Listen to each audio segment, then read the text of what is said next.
Pengumuman Gereja Hari Raya Tubuh dan Darah Kristus 19 Juni 2022. 1. Petugas liturgi minggu depan. Misa minggu pagi lingkungan Santo Andreas. Misa minggu sore OMK. Penghias altar lingkungan Santo Agustinus. 2. Akan menerima tabisan imam pada Kamis 23 Juni 2022. Frater Andreas Putra Krishanata dari Paroki Mother Dei Madiun. Frater Robertus Belarminus Aditya Wahyu Nugraha dari Paroki Santo Yosef Mojokerto. Yang ketiga, Frater Sebastianus Joko Purnomo dari Paroki Santo Matius Pare. Apabila umat mengetahui ada halangan-halangan bagi para calon imam tersebut, dapat memberitahukan kepada pastor kepala paroki atau keuskupan Surabaya. Yang ketiga, akan saling menerimakan sakramen perkawinan. Maria Naning Harweni, putri Bapak dan Ibu Hosea A. Budianto dari Paroki Santo Vincentius A. Paulo Kediri, dengan Robertus Widatmoko, putra Bapak dan Ibu Bambang Nugroho dari Paroki Santo Fransiskus Asisi Kabil Batam. Pengumuman ketiga. Bagi umat yang mengetahui adanya halangan pernikahan, mohon segera melaporkannya kepada pastor paroki. Pengumuman keempat. Misa Hari Raya Hati Kudus Yesus Jumat 24 Juni 2022 pukul 18, misa harian pagi ditiadakan.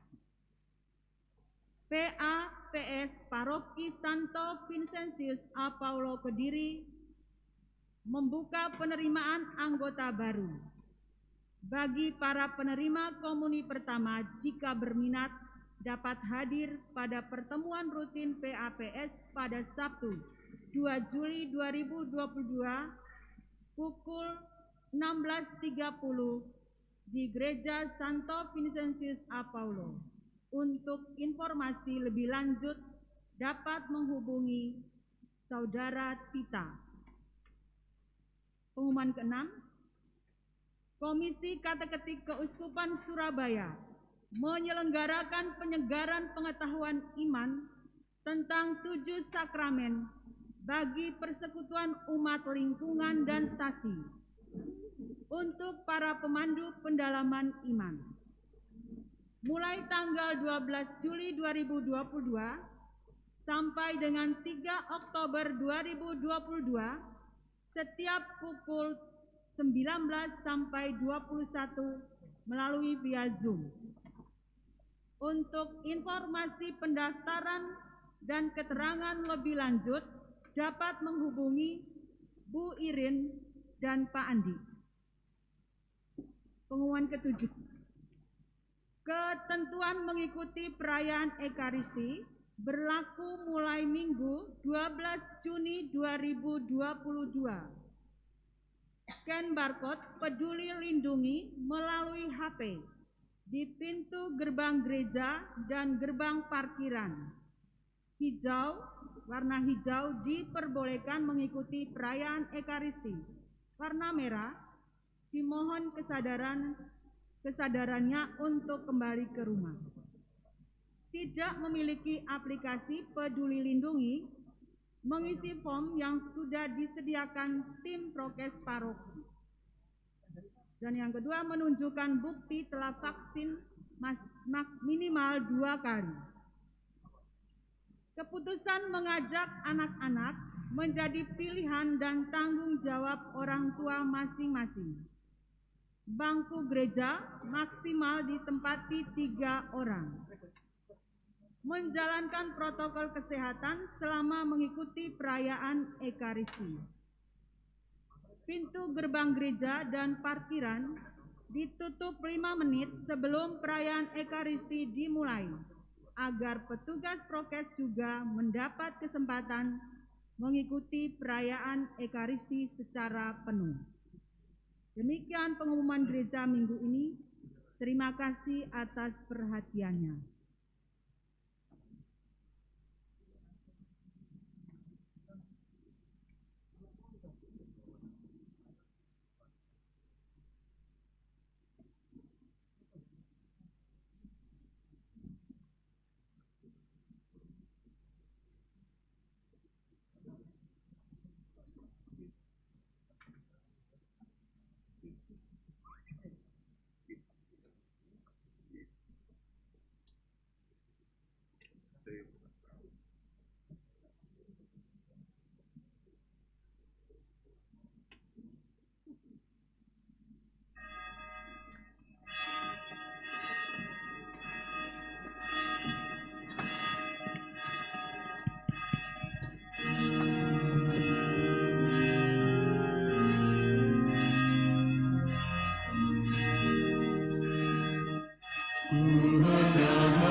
Dalam nama Bapa dan Putera dan Roh Kudus.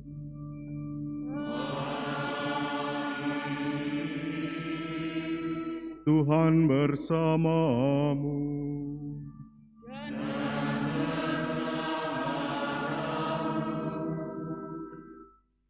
Ia telah memberi mereka gandum yang terbaik. Ia telah mengenyangkan mereka dengan madu dari gunung batu. Bapak, Ibu, Saudara-saudari yang terkasih dalam Kristus, hari ini kita merayakan Hari Raya Tubuh dan Darah Kristus. sebuah kenangan sekaligus juga kehadiran Tuhan yang nyata, yang ditinggalkan bagi kita sebagai makanan rohani yang tidak pernah kering. Bagaimanakah kita menyambut dan menerima Kristus sendiri yang senantiasa memberikan dirinya bagi kehidupan kita? Apakah kita akan menerimanya dengan rasa syukur dan berbagi juga seperti Kristus, ataukah kita akan menyimpannya sendiri? Inilah yang perlu untuk kita renungkan di dalam perayaan hari ini. Maka di dalam perayaan Ekaristi hari ini kita mohon rahmat dan kekuatan Tuhan agar kita senantiasa dimampukan untuk senantiasa datang kepada sumber yang tidak pernah kering dan kemudian berbagi melalui cara kehidupan kita. Kita mengawali perayaan kita dengan mohon rahmat belas kasih Allah atas segala dosa dan kesalahan kita, agar kita layak dan pantas untuk merayakan misteri suci ini.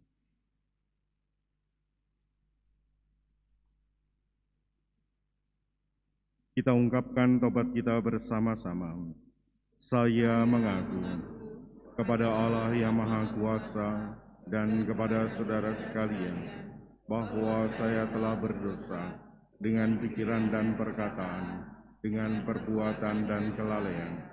Saya berdosa, saya sungguh berdosa. Oleh sebab itu saya mohon kepada Santa Perawan Maria, kepada para malaikat dan orang kudus, dan kepada saudara sekalian, supaya mendoakan saya pada Allah Tuhan kita. Semoga Allah yang Maha Kuasa mengasihani kita, mengampuni dosa kita, dan mengantar kita ke hidup yang kekal. Amin.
Kemuliaan kepada Allah di surga.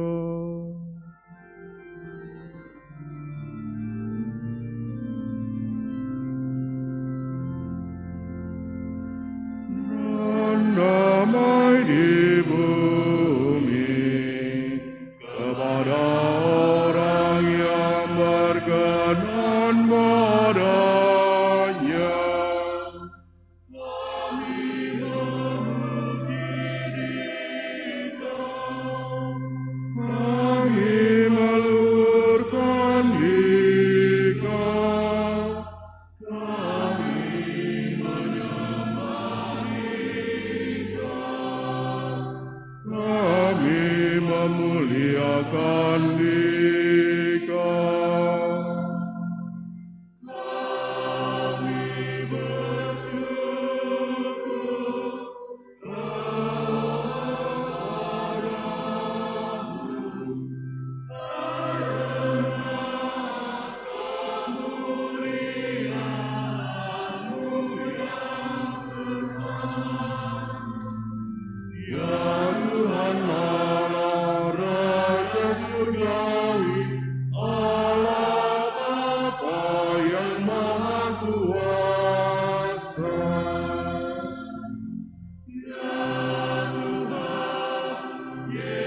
Marilah berdoa.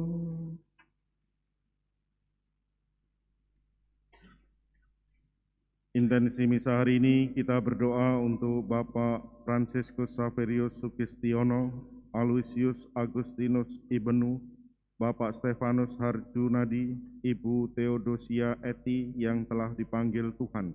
Semoga Tuhan mengaruniakan rahmat pengampunan dosa dan kedamaian kekal bagi mereka. Kita satukan semua doa dan intensi kita bersama dengan doa gereja. Allah Bapa yang Maha Kudus, dalam sakramen Ekaristi yang luhur ini, Putra-Mu mewariskan kepada kami kenangan mulia akan wafat dan kebangkitannya. Bimbinglah kami untuk selalu mengagungkan misteri kudus tubuh dan darahnya, sehingga pantas bersatu dalam karya penebusannya. Sebab Dialah Tuhan dan pengantara kami, yang hidup dan berkuasa bersama Dikau dan Roh Kudus, Allah kini dan sepanjang masa.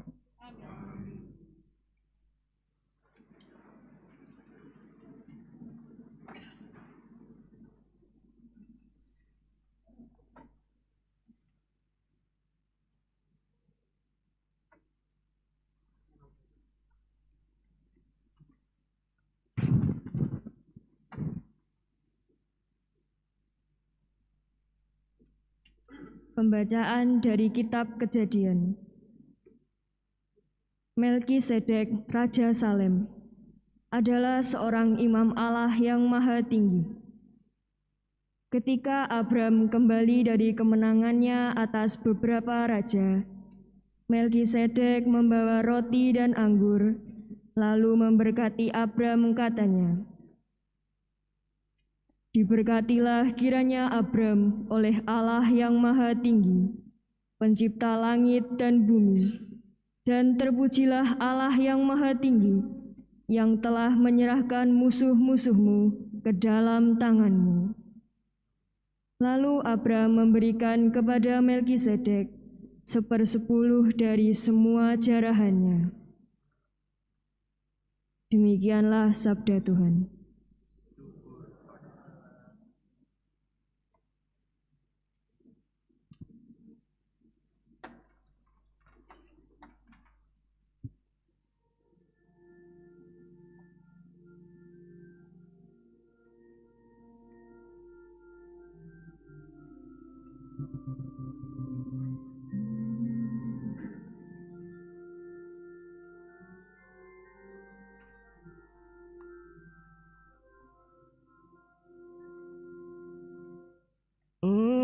Engkau adalah imam untuk selama-lamanya, menurut Melkisedek.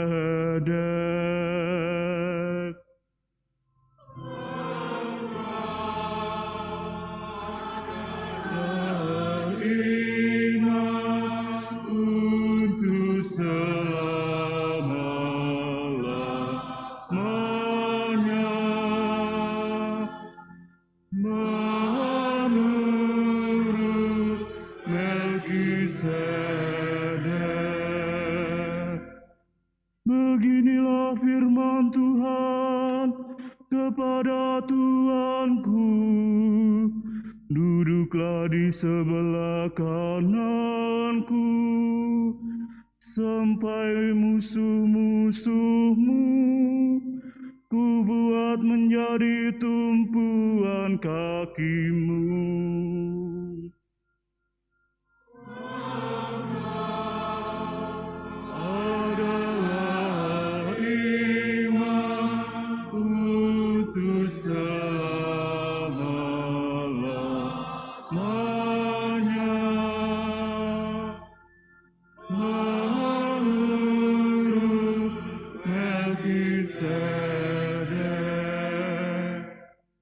Engkau meraja di atas gunung yang suci, sejak hari kelahiranmu, sejak dalam kandungan sejak fajar masa mudamu.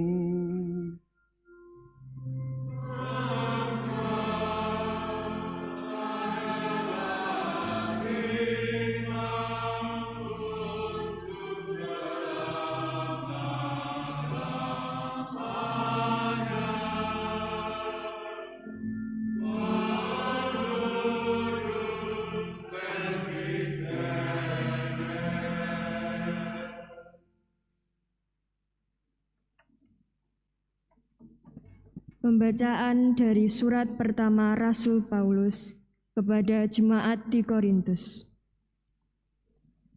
Saudara-saudara terkasih, apa yang telah kuteruskan kepadamu ini telah aku terima dari Tuhan, yaitu bahwa Tuhan Yesus pada malam waktu Ia diserahkan mengambil roti, dan sesudah mengucap syukur atasnya, Ia membagi-bagi roti itu seraya berkata,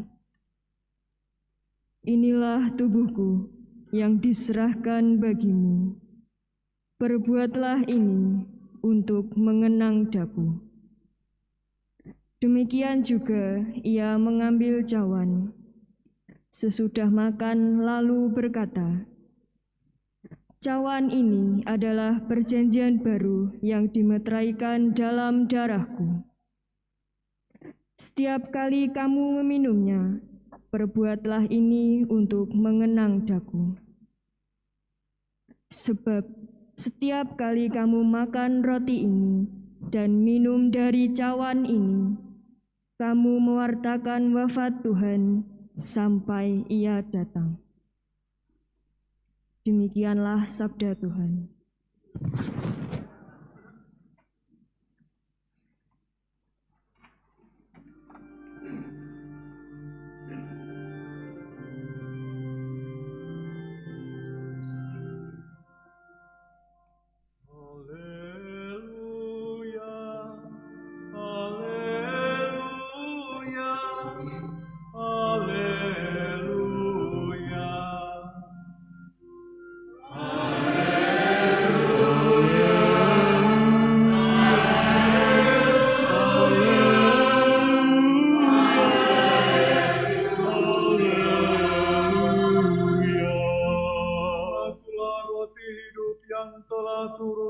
Surga, siapa saja yang makan roti ini, ia akan hidup selama-lamanya.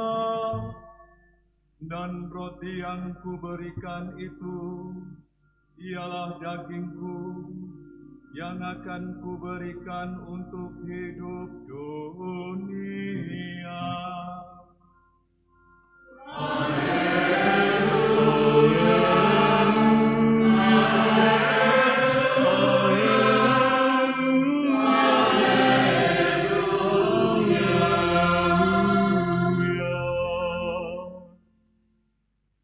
Tuhan bersamamu.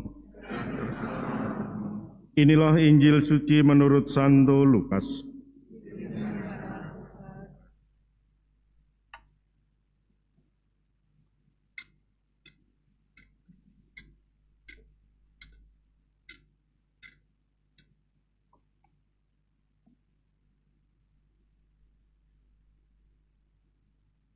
Sekali peristiwa, Yesus berbicara kepada orang banyak tentang kerajaan Allah, dan Ia menyembuhkan orang-orang yang memerlukan penyembuhan.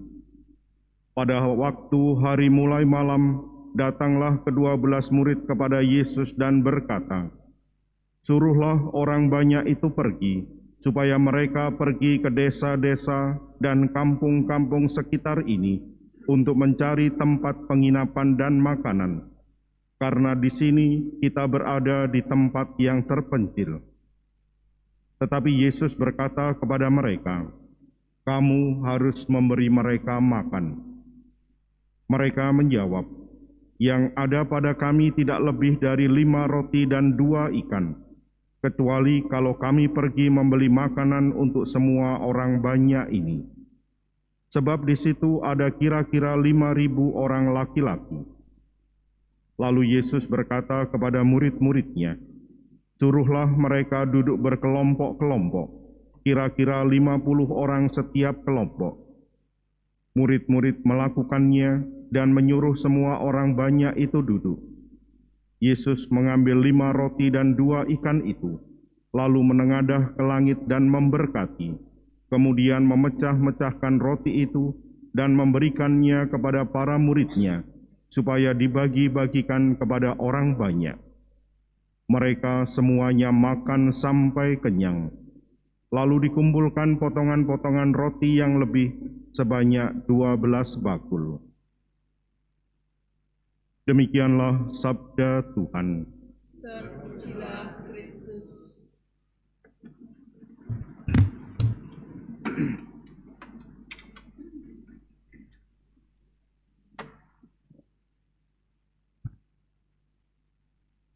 Di Israel itu ada sebuah tempat yang disebut Laut Mati. Sebuah tempat di mana air berkumpul dan kemudian menyatu.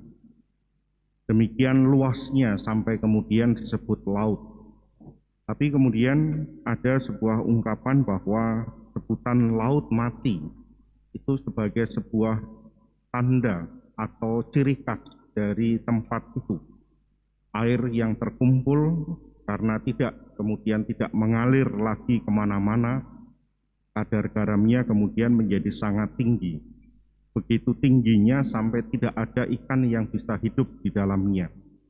Dan begitu tinggi kadar garamnya, orang yang masuk ke laut itu juga tidak akan tenggelam, langsung mengambang. Dari manakah sebenarnya air itu berasal? Dan Israel dengan kondisi daerahnya yang sedemikian, ternyata hanya punya satu sumber yang masuk ke dalam Laut Mati itu, dari Gunung Karmel.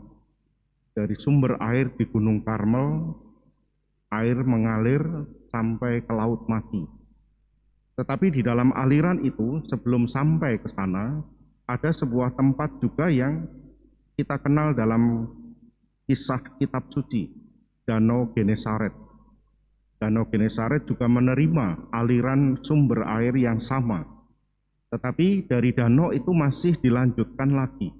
Airnya masih dialirkan lagi sampai ke Laut Mati. Dan disitulah kemudian terdapat perbedaan yang sangat jelas. Ketika air itu mengalir dari sumber air yang memang tidak pernah kering, ada tanda-tanda kehidupan yang muncul di sepanjang aliran sungai dan juga kemudian di Danau Genesaret itu. Dalam kisah kitab suci kita mendapat pesan, begitu banyak orang menggantungkan hidupnya dari danau itu dengan mencari ikan. Dan para murid pertama Yesus pun juga adalah nelayan di Danau Genesaret itu. Air yang tertampung masih dibagi lagi, dialirkan lagi. Dan aliran-aliran itu juga di sepanjang aliran itu menumbuhkan kehidupan. Dan ketika sampai ke Laut Mati, hanya tertampung begitu saja, tidak dibagi lagi. Perbedaannya sangat jelas kemudian, bahwa ketika air itu tidak dibagi, tidak dibagikan, yang ada yang kemudian menjadi dampaknya adalah tidak ada kehidupan yang bisa dimunculkan di situ. Tanda-tanda kehidupannya begitu minim. Sebuah hal sederhana yang bisa kita bandingkan ketika hari ini kita merayakan hari raya tubuh dan darah Kristus. Sumber yang tidak pernah kering, yang dibagikan, yang ditawarkan oleh Yesus kepada kita. Dan dalam kisah Injil hari ini, kita juga bisa melihat sebuah hal yang sangat pantas untuk kita renungkan. Orang banyak berbondong-bondong datang kepada Yesus. Orang banyak datang mencari Yesus. Apakah mereka datang untuk mendengarkan yang ditawarkan Yesus? Bertobatlah, kerajaan surga sudah dekat. Ternyata tidak hanya itu. Yang diminta, yang kemudian begitu dicari, mengapa Yesus kemudian selalu dicari? Orang banyak ada. Mereka membutuhkan sesuatu hal yang sangat jelas menjadi kebutuhan yang kelihatan. disembuhkan dari sakit. Orang-orang sakit dibawa kepada Yesus. Dan dengan kondisi seperti itu, orang selalu mencari dan berkumpul di sekitar Yesus. Padahal Yesus menawarkan sesuatu hal yang jauh lebih tinggi. Bertobatlah, kerajaan Allah sudah dekat. Memperkenalkan Allah yang berbelas kasih. Memperkenalkan Allah yang senantiasa menerima semua orang. Tetapi orang banyak datang berkumpul untuk mendapatkan sesuatu yang mereka butuhkan saat itu. Disembuhkan dari sakit. Lalu kemudian yang kita dengar adalah mereka membutuhkan makanan. Dan inilah yang kemudian juga ditawarkan oleh Yesus. Ada sedikit yang bisa untuk berbagi, ada sedikit untuk keperluan sekian banyak orang. Yang ada di sini hanyalah 5 roti dan 2 ikan. Apa artinya bagi semua orang itu? Inilah sebuah hal yang kemudian ada di dalam kisah yang kita dengarkan hari ini. Bapak, Ibu, saudara-saudari yang terkasih dalam Kristus, Hari Raya Tubuh dan Darah Kristus mengajak kita untuk melihat, menyadari kembali, dan menghayati apa yang ditawarkan oleh Kristus. Sumber itu tidak pernah kering, selalu mengalir. Dan ketika itu ditawarkan, dibagikan kembali, seperti aliran air itu. Di sepanjang aliran itu muncul tanda-tanda kehidupan. Ada pohon, ada kebun, dan sebagainya. Dan ketika berkumpul di Danau Genesaret pun, ketika itu masih dialirkan, masih mengalir, masih dibagikan lagi, di dalam danau itu muncul banyak ikan. Tanda-tanda kehidupan itu begitu nyata. Tetapi ketika kemudian diterima di laut mati, hanya disimpan sendiri, yang muncul di situ adalah tidak mampu untuk memunculkan tanda-tanda kehidupan. Yang ada semuanya disimpan dan kemudian malah tidak bisa menghasilkan sesuatu hal yang menghidupkan. Inilah yang ditawarkan Tuhan. Dan ketika orang banyak itu datang, mereka mengalami ketika bersama dengan Yesus, segala kebutuhan mereka terpenuhi. Tetapi apa yang kemudian diminta lagi kepada mereka, kepada Yesus? Mereka menginginkan Yesus menjadi raja. Mereka menginginkan Yesus menjadi pemimpin. Apakah karena pengakuan Yesus sendiri yang begitu berkuasa? Mungkin saja tidak. Karena jaminan bahwa kalau Yesus berkuasa, kebutuhan mereka akan terpenuhi. Kalau Yesus menjadi raja, apa yang mereka inginkan pasti terpenuhi. Tetapi pertanyaannya, yang diharapkan, yang dikehendaki Yesus, apakah juga akan dilakukan oleh orang banyak itu? Bapak, Ibu, saudara-saudari yang terkasih dalam Kristus, hari ini kita diajak untuk menghayati kembali, melihat apa yang ditinggalkan oleh Yesus kepada kita, sakramen Ekaristi, tubuh dan darahnya, sebuah sumber yang tidak pernah kering, di mana kita bisa datang, kita bisa mengambil sumber kehidupan itu sendiri. Maka kemudian menjadi sebuah pilihan bagi kita, sumber kehidupan yang diberikan kepada kita sebagai makanan, yang bisa kita dapatkan, yang bisa kita ambil. Apakah itu kemudian mampu untuk kita hayati, menghidupkan kita, dan kemudian kehidupan itu sendiri mampu juga untuk kita bagikan. Sebuah hal tawaran yang sederhana. Apakah kemudian kita mampu seperti Yesus sendiri, dengan 5 roti dan 2 ikan, disyukuri. Apa yang ada disyukuri.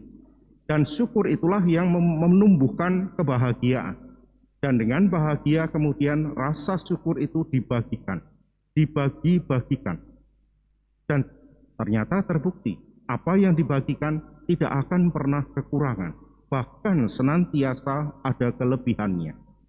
Sebuah tanda jelas yang ditawarkan kepada kita. Dan ketika hari ini kita datang di dalam perayaan Ekaristi ini, kita menerima tubuh dan darah Kristus, bersatu dengan Kristus yang berbagi kehidupannya bagi kita.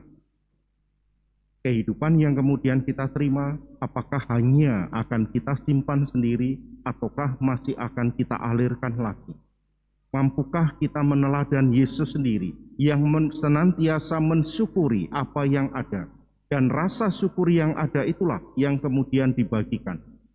Dan niscaya kita akan senantiasa mendapatkan sumber yang tidak pernah kering, sumber yang senantiasa menghidupkan kita. Dan disinilah kemudian kita diajak untuk melihat, menyadari, menghayati, dan bahkan kemudian melakukan ekaristi itu di dalam kehidupan sehari-hari kita. Ketika ekaristi yang kita sambut, ketika ekaristi yang kita terima, kemudian berbuah menjadi mujizat, menjadi makanan, menjadi tanda-tanda kehidupan bagi sesama kita. Maka di dalam perayaan ekaristi hari ini kita diajak untuk melihat, merasakan, dan menghayati kembali apa yang ditinggalkan Yesus bagi kita. Dan bukan hanya sebagai sebuah kenangan, tetapi sebuah tanda kehadiran yang nyata, kehidupan yang nyata yang kita terima. Dan itulah yang menghidupkan kita dan akhirnya juga kita bagikan melalui cara kehidupan sehari-hari. Melalui perayaan Ekaristi hari ini kita mohon rahmat dan kekuatan Tuhan agar kita senantiasa dimampukan untuk melihat anugerah Tuhan, sumber kehidupan itu sendiri yang akhirnya kita syukuri dan kita bagikan melalui cara kehidupan kita. Berkat Tuhan senantiasa menyertai kita.